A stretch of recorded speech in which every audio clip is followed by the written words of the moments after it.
حافظت العملات الأجنبية على مستواها المرتفع أمام الريال اليمني في السوق المحلية مع بدء تعاملات الأسبوع. وسجل سعر صرف الدولار الأمريكي أمام الريال اليمني 2546 ريالا للشراء و2560 ريالا للبيع.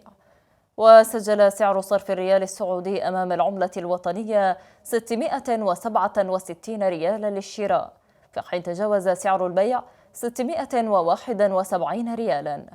ويترقب المتعاملون في السوق تطورات الأسعار خلال الأيام المقبلة، خاصة مع استمرار تأثير العوامل الاقتصادية المحلية والإقليمية على حركة العملة. ويذكر أن أسعار الصرف تشهد تقلبات متباينة بين المحافظات اليمنية، حيث تختلف من منطقة لأخرى بسبب الظروف السائدة والانقسام النقدي الذي تسببت به ميليشيا الحوثي الإرهابية.